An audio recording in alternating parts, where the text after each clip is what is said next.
नमस्ते बच्चों, नमस्ते। तो बच्चों, आज हम लोग जबरदस्त टॉपिक के बारे में विचार विमर्श करेंगे, जो एल्डिहाइड का एकदम भारू टॉपिक होता है। एल्डिहाइड जो हम लोग का एल्डिहाइड्स एंड कीटोन जो हम लोग का हार्ड टॉपिक है, उसका इंपॉर्टेंट चीज के बारे में आज आप लोगों को मैं बताने जा रहा हूँ, जो आप लोगों को बहुत ही मजा आने वाला है ये टॉपिक पढ़ के, ये टॉपिक के बारे में जान के।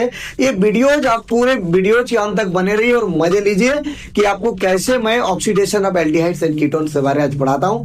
तो बच्चों, अगर वीडियोज अच्छी लगी तो आप जरूर लाइक, शेयर एंड कमेंट करने मत भूलिएगा। बच्चों, हम लोग जो है, मेरा अनुभव तो बहुत साल का है, लेकिन मैंने YouTube में बहुत लेट से आने की वजह से मैं अभी बहुत ही इस दुनिया में पीछे हूँ, YouTube के दुनिया में। तो please help me, support me and push me. जय हिंद बच्चों।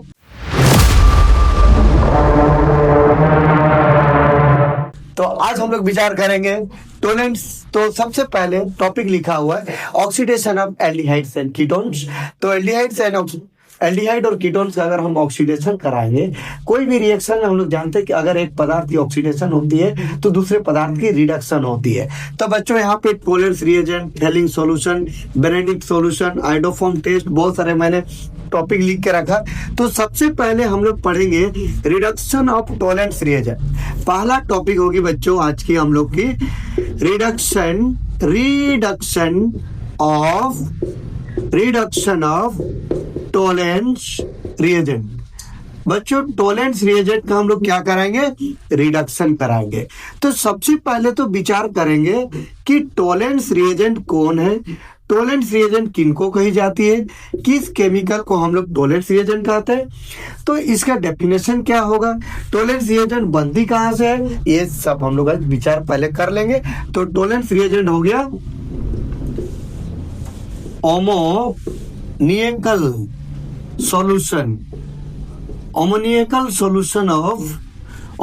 सॉल्यूशन ऑफ सिल्वर नाइट्रेट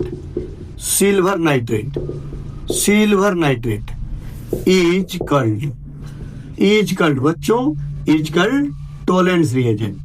तो डिफाइन तो मेरा कंप्लीट है। Reagent ammoniacal solution of silver nitrate is called Tollens reagent. अब बच्चों, टोलेंट्स रिएजेंट हम किसको रिएक्शन करा के बनाएंगे? अब बनाएंगे हम लोग किनको रिएक्शन करके? तो एक लेंगे हम लोग सिल्वर नाइट्रेट को और एक लेंगे अमोनियम हाइड्रोक्साइड को। इन दोनों के बीच जब हम रिएक्शन कराएंगे तो इन दोनों के कॉम्बिनेशन से टोलेंट्स रिएजेंट बनती है। कौन कौन है? Silver nitrate and ammonium hydroxide. जब both are react together then Tollens reagent is formed. तो बच्चों, बनाने का तरीका क्या है, विचार करते हैं। सिल्वर नाइट्रेट, अब बच्चों क्या होगी, यहाँ पे हम लोग का डबल डिस्प्लेसमेंट रिएक्शन होती है, आयनों के बीच एक्सचेंज होती है। ये आयन आ जाएगा Ag के पास, तो बनेगा अमोनियम नाइट्रेट प्लस Ag चल जाएगा OH के पास, तो बनेगा Ag होल OH। ये बनी पहला स्टेप पे। अब दूसरा स्टेप क्या होती है, सिल्वर नाइट्रेट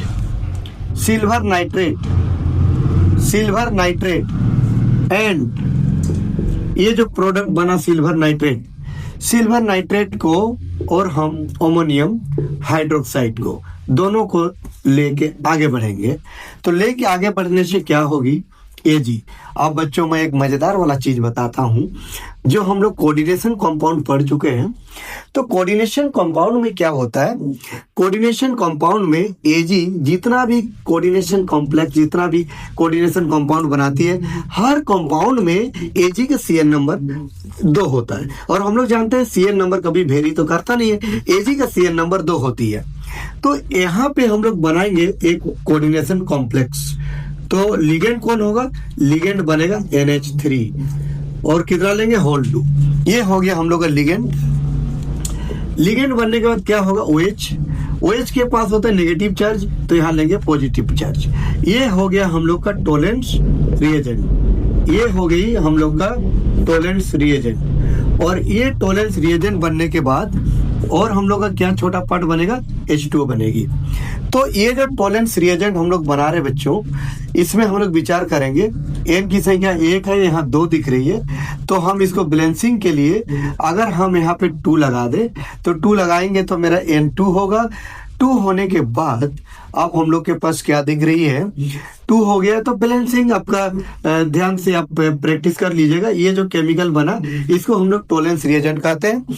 तो बना किसे, सिल्वर नाइट्रेट और अमोनियम हाइड्रोक्साइड के बीच रिएक्शन कराएंगे, अमोनियम नाइट्रेट और AgOH मतलब सिल्वर हाइड्रोक्साइड बनेगी। फिर सिल्वर हाइड्रोक्साइड और अमोनियम हाइड्रोक्साइड के बीच रिएक्शन कराएंगे तो टोलेंस रिएजेंट बनेगा, साथ में वाटर भी बन के निकलेगी। अब इसको ध्यान से बैलेंस कर लेना, बहुत आसान टॉपिक है ये। अब हम क्या कराएंगे, अगर हम लोग का टोलेंस रिएजेंट रिडक्शन कराते हैं तो बच्चों टोलेंस रिएजेंट के द्वारा आप टोलेंस रिएजेंट जो है केवल एल्डिहाइड के साथ ही रिएक्शन करती है। ये जो टोलेंस रिएजेंट है ये कीटोन के साथ रिएक्शन नहीं करती है, ओनली रिएक्शन करती है एल्डिहाइड के साथ। अब विचार करेंगे कि ये टोलेंस रिएजेंट तो हम लोग बना चुके हैं, अब रिएक्शन कैसे करते हैं। रिएक्शन जैसे कराएंगे एल्डिहाइड को तो प्रोडक्ट हम लोग का क्या बनेगा, क्या प्रोडक्ट बनने वाला है उसके बारे हम लोग अभी विचार करेंगे। तो जब हम एल्डिहाइड को लेने के बाद अब हम क्या कराएंगे, इसको रिएक्शन कराएंगे टोलेंस रिएजेंट के साथ। तो टोलेंस रिएजेंट के साथ रिएक्शन कराने से क्या होगा बच्चों, इस रिएक्शन में ये मेरा टोलेंस रिएजेंट है। इस रिएजेंट में अगर हम Ag का वेन नंबर का बात करें तो Ag का वेन नंबर ऑक्सीडेशन स्टेट या ऑक्सीडेशन नंबर +1 होगा। तो अगर एल्डिहाइड का ऑक्सीडेशन होगा तो रिएजेंट जो मेरा टोलेंस रिएजेंट इसका रिडक्शन होगा। रिडक्शन में वेन नंबर घटती है तो रिएक्टेंट तरफ Ag का वेन नंबर 1 है और इधर Ag न्यूट्रल फॉर्म में चली जाएगी, प्योर एलोट्रोपिक फॉर्म में है जिसकी ऑक्सीडेशन स्टेट 0 होगी। NH3 हम लोग का कितने नजर आ रहे हैं, NH3 हम लोग का नजर आ रहे हैं 2 नजर आ रहे हैं, तो 2 लगा दिए बच्चों। अब क्या होगा आगे, ये जो हम लोग एल्डिहाइड है ये कन्वर्ट हो जाता है कार्बोक्सिलिक एसिड में, एल्डिहाइड कन्वर्ट होगी कार्बोक्सिलिक एसिड में। अब अगर हम इसको बैलेंस करने के बारे में सोचें तो बैलेंसिंग में अभी तो प्रॉब्लम है। प्रॉब्लम क्या है, ये H मेरा बैलेंस नजर नहीं आ रहा है तो हम यहाँ 2 लगा देंगे। 2 जैसे ही लगाएंगे तो Ag मेरा 2 गो होगा और NH3 के आगे 4 हो जाएगी। अब बच्चों पॉइंट में आते हैं, 2 को जब इस केमिकल को टोलेंस रिएजेंट अगर हम 2 लेते हैं, 2 मॉलिक्यूल टोलेंस रिएजेंट का ले रहे हैं तो 2 मॉलिक्यूल में 2 गो OH होगा। एक OH पार्ट आपका यहाँ पे चिपक गया H के जगह पे जो मेरा कार्बोक्सिलिक एसिड बन गया और ये H यहाँ से आउट होगा, H और OH कंबाइन करके प्रोडक्ट बन जाएगी H2O। तो ये जो केमिकल बना इसका नाम है कार्बोक्सिलिक एसिड। और ये जो जिसका जिस केमिकल का के साथ रिएक्शन कराए ये है एल्डिहाइड। तो एल्डिहाइड को टोलेंस रिएजेंट के साथ रिएक्शन कराने से कार्बोक्सिलिक एसिड बनती है और ये कीटोन में नहीं होगा। अगर हम कीटोन को इस साथ अगर हम रिएक्शन कराएं तो कीटोन के साथ रिएक्शन कराएंगे तो कीटोन के साथ रिएक्शन कराने से हम लोग का कीटोन और टोलेंस रिएजेंट एक दूसरे से रिएक्शन क्यों नहीं करेगी, अब इसका बात करते हैं। तो बात क्या होगी, अगर हम OH पार्ट यहाँ पे जोड़ देते हैं OH पार्ट, तो OH पार्ट ये तभी यहाँ पे OH पार्ट जुड़ पाएगा जब ये हाइड्रोजन होगा। तो कीटोन में जो कार्बन है ये एल्काइल जो ग्रुप है, ये एल्काइल ग्रुप का मतलब होती है कि दोनों तरफ कार्बन होती है। अब कार्बन को ये OH पार्ट हटाने सकेगा नहीं, तो ये अगर H पार्ट रहता तो यहाँ पे OH बन जाता, बट यहाँ पे हम लोग का H नो होके एल्काइल ग्रुप होने के वजह से कीटोन के साथ ये रिएक्शन नहीं होगी, तो हम लोग लिखेंगे नो रिएक्शन। तो कीटोन टोलेंस रिएजेंट के साथ रिएक्शन नहीं करती है। अब इसके एग्जांपल बच्चों वेरी सिंपल है, HCHO। अगर हम एरो के ऊपर टोलेंस रिएजेंट को लिखते हैं, कहीं भी लिखा हुआ रहे उससे गम नहीं है, उससे कोई दिक्कत नहीं है, समझना है आपको। अगर ऐसा लिखा हुआ रहे तो इसमें भी अगर चार्ट नहीं लगाएंगे तो यहाँ भी नहीं लगाएंगे, तो एक कार्बन का बन जाएगा कार्बोक्सिलिक एसिड, ये प्रोडक्ट बनेगी CH3CHO। ऊपर में सेम केमिकल को लिखना है तो 2 कार्बन का कार्बोक्सिलिक एसिड बनेगी। उसी प्रकार से एल्काइल ग्रुप इसका साइज बढ़ाते जाएंगे तो ये मेरा बढ़ते जाएगा। ये एल्डिहाइड है, कार्बोक्सिलिक एसिड में कन्वर्ट होगी। तो रिडक्शन होता है टोलेंस रिएजेंट का। ये जो हम लोगों का एजी जो बना, जिस वेसल में ये रिएक्शन कराई जाती बच्चों, मान लीजिए कि यहाँ पे मैंने एल्डिहाइड को भी डाल दिया और टोलेंस रिएजेंट को भी डाल दिया। तो जब रिएक्शन होती है तो ये जो एजी है ये दीवार में चिपकने लगता है, और दीवार में चिपकने के साथ साथ हम लोग का होती क्या है, साइन करता है। इसीलिए इस टेस्ट का नाम है, इसको हम लोग सिल्वर मिरर टेस्ट के नाम से भी जानते हैं, सिल्वर मिरर टेस्ट के भी नाम से जानते हैं।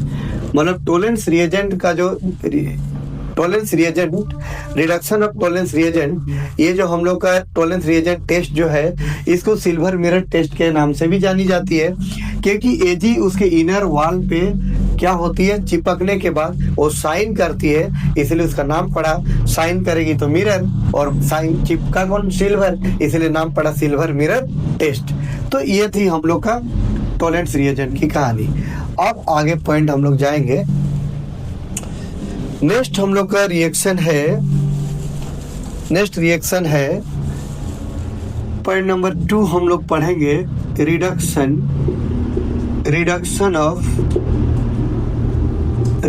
Of Fehling solution. तो फेलिंग सॉल्यूशन बच्चों जरा प्रेम से देखिए। फेलिंग सॉल्यूशन में क्या है, फेलिंग सॉल्यूशन में 2 पार्ट होती है। एक पार्ट को कहते हैं फेलिंग ए और एक पार्ट को बोलते हैं फेलिंग बी। तो फेलिंग ए और फेलिंग बी दोनों मिलके बनता है फेलिंग सॉल्यूशन। फेलिंग ए में रहता है कॉपर सल्फेट और फेलिंग बी में रहता है हम लोग का, फेलिंग बी में होता है NaOH। फेलिंग बी में हम लोग डालेंगे NaOH प्लस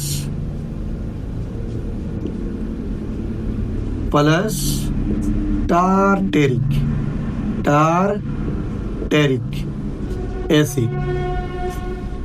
एसिड। तो इधर हम लोग का है कॉपर सल्फेट और इधर है NaOH प्लस टार्टेरिक एसिड। बच्चों यहाँ पे पोटेशियम भी थोड़ा मात्रा में हम लोग मिला देंगे तो बन जाएगा इसका नाम NaOH, KOH एंड इसमें रहेगा सोडियम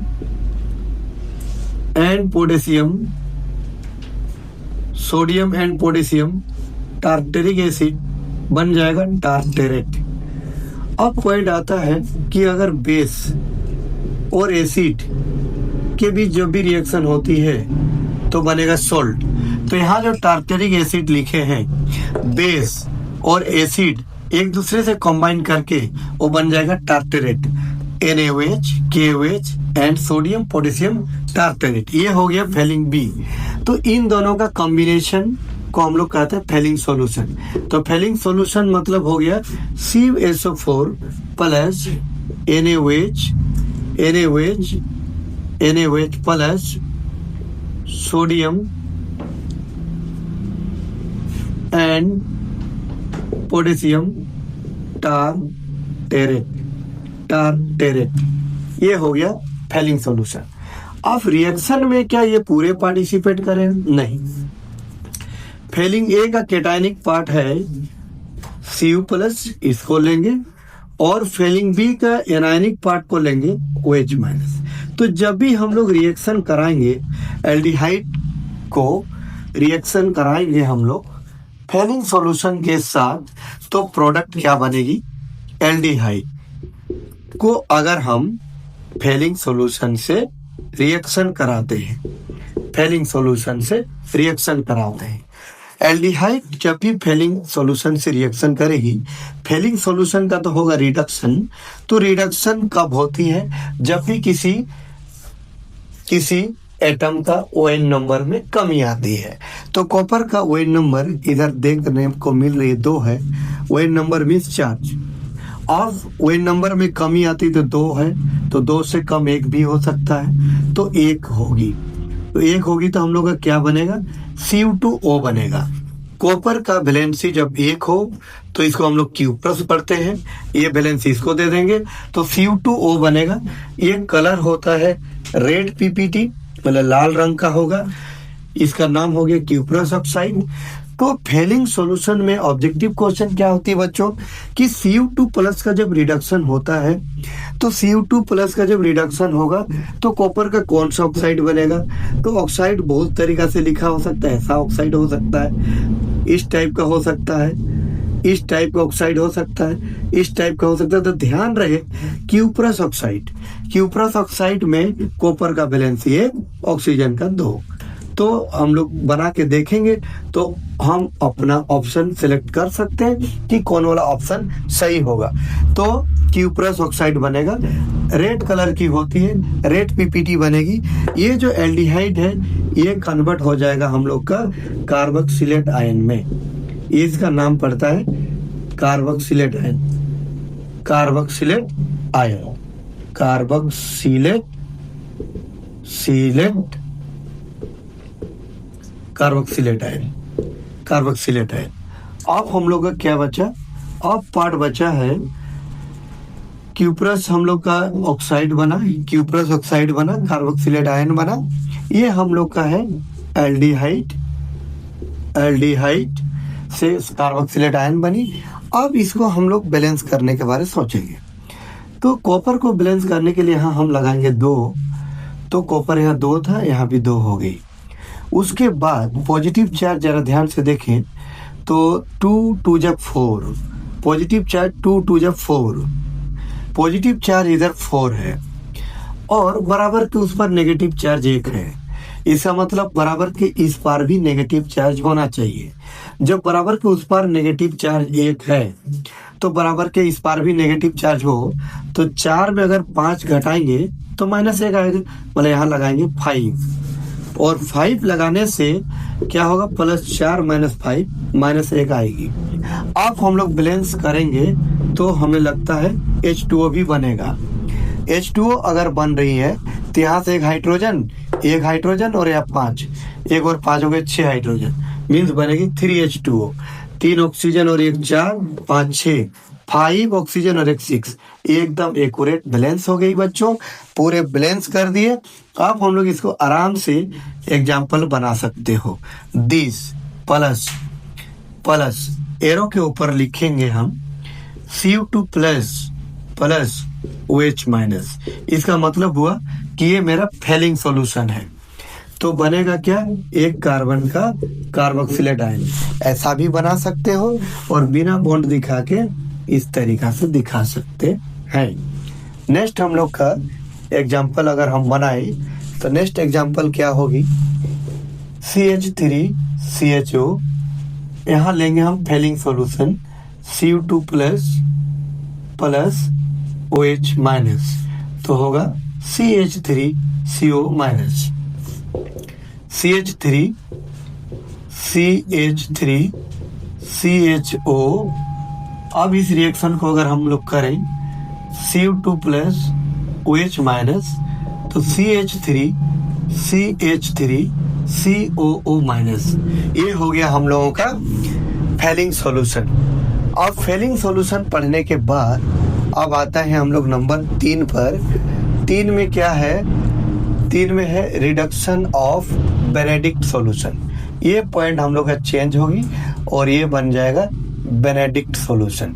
तो बच्चों बेनेडिक्ट सॉल्यूशन में क्या है, जो हम लोग का टार्टरिक एसिड है ये साइट्रिक एसिड बन जाएगा, ये बन जाएगा सिट्रिक एसिड, तो ये बन जाएगा सिट्रेट, ये बन जाएगा हम लोग का सिट्रेट बनेगा। अब सिट्रेट बनने के बाद क्या होगा, ये सारा जो स्टोरी है ये सेम रहेगी, ये सारा स्टोरी सेम रहेगी। हम लोग का टार्टरिक एसिड कन्वर्ट हो गया साइट्रिक एसिड में, तो बन जाएगा सिट्रेट, और इसको भी हम कन्वर्ट कर देंगे किसमें, सिट्रेट में। तो बेनेडिक्ट की कहानी 1 सेकंड में कंप्लीट हो गई। तो फेलिंग सॉल्यूशन में और बेनेडिक्ट सॉल्यूशन में दोनों में हम लोग का कॉपर का रिडक्शन होता है। क्यूप्रिक जो है क्यूप्रस में कन्वर्ट होती है, Cu2 प्लस Cu+ में कन्वर्ट होती है और क्यूप्रस ऑक्साइड बनता है। उसका कलर है रेड PPT। कलर कैसा होती है, रेड PPT।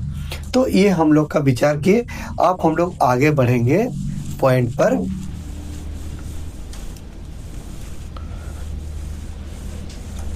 पॉइंट हम लोग का क्या है, आयोडोफॉर्म टेस्ट। पॉइंट हम लोग का क्या है, आयोडोफॉर्म टेस्ट।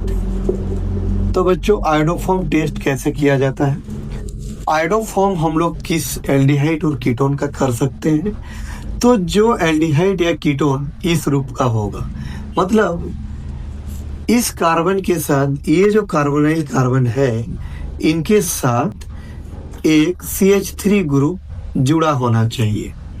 दोनों CH3 हो तो पर भी चलेगा, लेकिन एक CH3 ग्रुप जुड़ा होना चाहिए।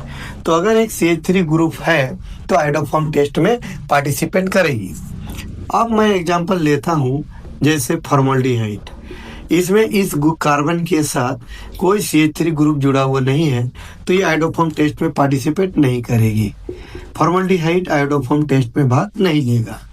अब इस रिएक्शन का अगर बात करें तो इस कार्बन में कार्बोनाइल ग्रुप में CH3 जुड़ा हुआ है, ये आयोडोफॉर्म टेस्ट में पार्टिसिपेट करेगी। नेक्स्ट क्या है, CH3 CH2 दिस। अब इस रिएक्शन का बात करें तो इधर है मेरा CH2 और इधर है H। कोई CH3 जुड़ा हुआ नहीं है, ये आयोडोफॉर्म टेस्ट में भाग नहीं लेगी। ये CH3 पे हम नजर नहीं लगाएंगे। इस कार्बन के साथ CH3 जुड़ा होना चाहिए, इस कार्बन के साथ, तब बोलेंगे कि आयोडोफॉर्म टेस्ट में पार्टिसिपेट करेगा। तो ये भी आयोडोफॉर्म टेस्ट में भाग नहीं लेगी। नेक्स्ट एग्जांपल ले रहा हूँ CH3 CO CH3। बच्चों ये जो है ये आयोडोफॉर्म टेस्ट में भाग लेगी क्योंकि इसमें CH3 ग्रुप है। अब आयोडोफॉर्म टेस्ट में आप कैसे रिएक्शन करेंगे, कैसे बनाएंगे, विचार करते हैं। विचार क्या होगी, आयोडोफॉर्म टेस्ट में हम NaOH और I2KH रिएक्शन कराएंगे तो हम लोग का प्रोडक्ट बनेगा NaI प्लस NaIO प्लस बनेगी H2O। बैलेंस के लिए अगर हम यहाँ 2 लगाते हैं तो Na मेरा बैलेंस दिख रही है, हाइड्रोजन सारे बैलेंस हो गए। नेक्स्ट मैंने क्या करूँगा, आप हम लेंगे CH3CO आर्गो और इसको हम रिएक्शन कराएंगे। किसके साथ रिएक्शन कराएंगे, NaIO से रिएक्शन कराएंगे। ये वाला जो पार्ट है इस पार्ट से बनेगा आयोडोफॉर्म। आयोडोफॉर्म बनने के बाद ये जो पार्ट है इस पार्ट से बनेगा RCOO बॉन्ड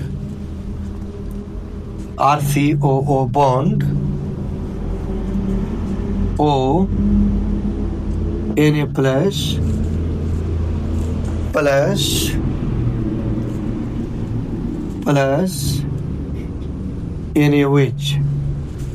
NaOH।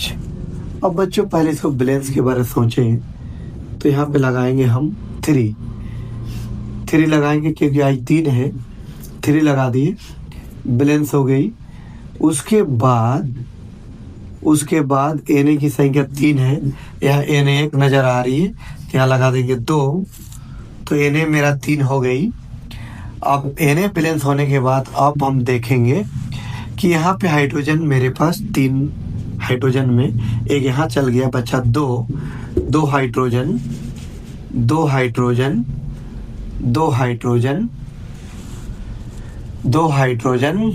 में से दोनों हाइड्रोजन मेरा यहाँ आ गए, ठीक है। तो बैलेंस मेरा O भी बैलेंस है, Na भी बैलेंस है, सारे बैलेंस हो गए। तो बच्चों अब हम विचार करेंगे कि ये मेरा रिएक्शन में पहला स्टेप में ये मेरा प्रोडक्ट था, दूसरा स्टेप में फिर ये रिएक्शन में भाग लिया, तो हम इसको काटने के बारे में सोचेंगे। तो इसको काटने के लिए हम इस पूरे लाइन को 3 से गुना कर देंगे और 3 से गुना करके अगर हम एडिंग करते हैं 3 से गुना करके तो ये 3 और ये 3 कट जाएगी। तो मेरे पास क्या बचेगा, CH3COR, इसको 3 से गुना करेंगे तो 3 दूना होगी 6, बराबर को उस पार यहाँ पे है 2 इस पार लेके आएंगे तो 6 में घट जाएगा 2, तो 4 होगी NaOH प्लस 3 से गुना करेंगे 3 होगी I2। अब मेन प्रोडक्ट क्या है, दिस है प्लस RCONA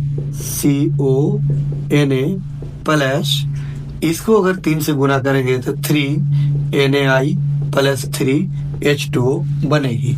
ये मेरा मेन प्रोडक्ट हो गया। अब बच्चों अगर आप ऐसे नहीं बनाने में दिक्कत है तो आपको बनाना पड़ेगा इस तरीका से। ये हो गया मेरा मिथाइल कीटोन I2 और यहाँ मेन प्रोडक्ट लिखेंगे दिस, ये है हम लोग का आयोडोफॉर्म। तो इस प्रकार से आप आयोडोफॉर्म जो है बना सकते हैं। ये हो गई हम लोग का iodoform test.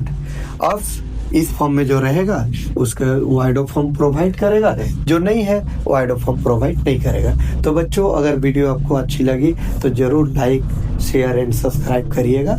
Like share and subscribe करने में आप थोड़ा भी हिचकिचाहट ना करें, सपोर्ट करें बच्चों, हम लोग को भी आगे बढ़ना है। जय हिंद बच्चों, जय हिंद।